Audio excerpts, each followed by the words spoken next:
Hello mga, kita yung mukha ko? Hello mga kawat-aydo, magbabalik tayo sa ating pagsishare sa inyo ng mga video na pwedeng kapulutan nyo rin yung idea na hindi nyo kailangan pumunta dun sa Photoshop para ipa-check. Kasi lahat naman ngayon pag ipa-check mo, buti ko meron silang offer na pre-check-up. So kadalasan merong charge talaga yon. So kung ganito lang din yung mga minor tapos may mga video tayong ganito, so pwedeng panoorin ng mga YouTuber natin, makakuha sila ng idea. Kaya yung purpose kung bakit tayo nag-video. So yung problema nito, yung NMAX ay hindi na umandar. Umandar man, minsan mamamatay. Tapos hindi na siya mapapaandar, yun yung nagiging problema. So yan ang may-ari. Yung may-ari, kaibigan natin. So, tinawagan tayo. Baka sakali, i-check lang naman natin yung ano dito. Yung mga fuses niya. Yun lang naman yung chinek natin, yung mga minor lang para yun yung basic. So, ito yung battery niya. So, yung video na to, i-share natin sa inyo para kung mayroon kayong problema, same din. So, pwede nyo kuha ng idea. So, ito yung battery niya. Yan. Okay naman yung battery. Good pa. Malakas.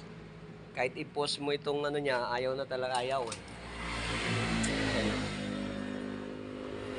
Ayaw.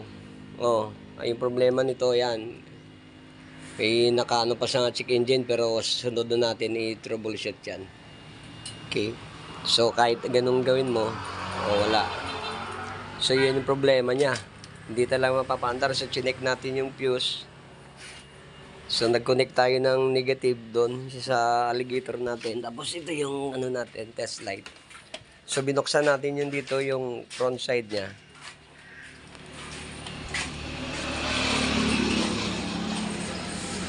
Yan, binuksan natin. Dito yung mga fuse. So, check na, i-on natin yung ignition. Basic lang. So yan. Basic lang yung pag-check. So pag ano natin yan, kung good naman yung mga fuses natin, siyempre ilaw yung test light natin. Tapos ito pa. So chinek lang natin dito. Yan, good yan. So good. 30 amperes. 7.5, 7.5. Ito, spare yan yung tatlo. Kaya kahit tusukin mo yan, wala yan. Sa mga NMAX may tatlong reserva. 30, 7.5, 5 amperes. So good yung mga fuses. So wala tayong problema dito. So next, chinek natin. Chinek natin yung NMAX. Merong switch dito. Kailangan pagka nakita nyo yan. Yan yung dalawang terminal na yan, no? Basic lang tayo, mga basic lang. So, hindi makita. Ayan, no? Yung dalawang wire na yan, tuturo ko. Yan, kailangan pag-start mo, kailangan i-grip mo itong handle niya. Tapos may switch dito, so kailangan i-check mo yan. So, good din. And the next, hindi ito rin.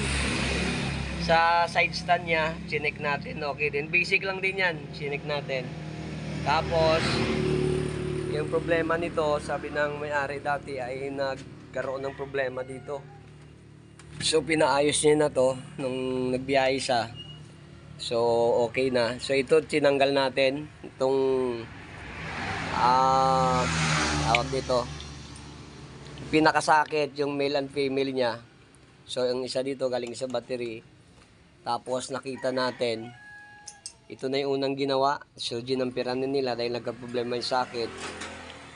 So ginampiran na nila ng malaking wire din. So ibig sabihin, hindi na magproblema to. So nung binuksan natin, i-push nyo lang ito. Lalaking wire din, may yellow na red na may yellow, tapos red na may blue, red na may white. So yung red na may white, naka-jumper na siya dyan. So ang labas dito, red na may yellow ay green dito, labas. Kita nyo yan. Tapos yung blue na may, ang red na may lining na blue, labas ito white. So yun, yung female niya. Male and female na socket. So nung tinanggal natin, ito yung nakita natin. Kadalasan problema ng Inmax. Yan, nung tinanggal natin socket, dahil unang problema ito, so yun ang pira nila, kaya nasunog, nakita nyo yun. So ang ginawa natin dito ay nilinis lang natin. Kumuha lang tayo ng ito. Kumuha tayo ng liha. So dahil nakita natin, meron siyang na dito, cross, yung video, alam natin sa mga dahilan to. So nilinisan natin yan ng liha. Dahil hindi mahirap, gumawa tayo ng matulis. Kutsilyo. So kinaskas natin yun ng kinaskas, ito, yung portion na to. Tapos pinihit lang para i-press niya itong terminal. Tapos ito din, pinress din natin yan. So malinis na siya. Nung nilagay na natin, so nalinis na, be sure na mag-contact sila. So okay na yan. So nung binalik na natin itong socket. Yan. So binalik na natin. So try natin na paandarin ngayon. So yan, i-on natin. Ayan, paandarin natin. So wala na. Yun. Ano yun? Mandar na.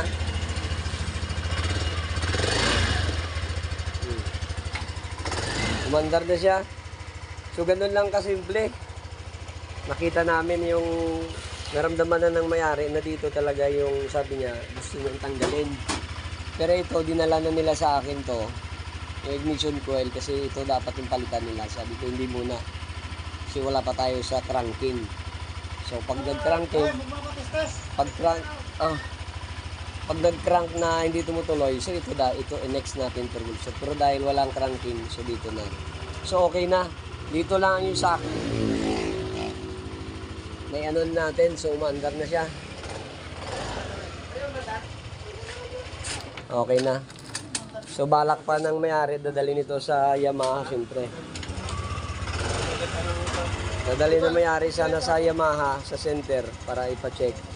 Sabi ko sa kanya, gawan mo na ng taperaan, yung minor lang. So na-troubleshoot natin, napaandar. So tuwang-tuwa yung may-ari natin. Yan, umandar na. Pa ng So yun lang mga kawatay ito. Ito lang pala yung problema. Check natin yung fuse. Wala siyang problema, kompleto. Ito lang pala yung socket. So dito lang tayo, binidyo natin para kung meron naman kayong ganitong sira din, baka magkapareho. Pwede nyo punan ng idea. So salamat at please subscribe and click the notification bell natin para sa mga video pa natin na isisero sa inyo. Ito ay Inmax 2022 model. Kaya naman, gwapong-gwapo pa. Yan. So, okay na. Problema niya talaga to kasi nung tumatakbo, paandar, hindi na mapaandar. So, ditulak na lang. Kaya ngayon, okay na. So, salamat. God bless. Dito na lang tayo.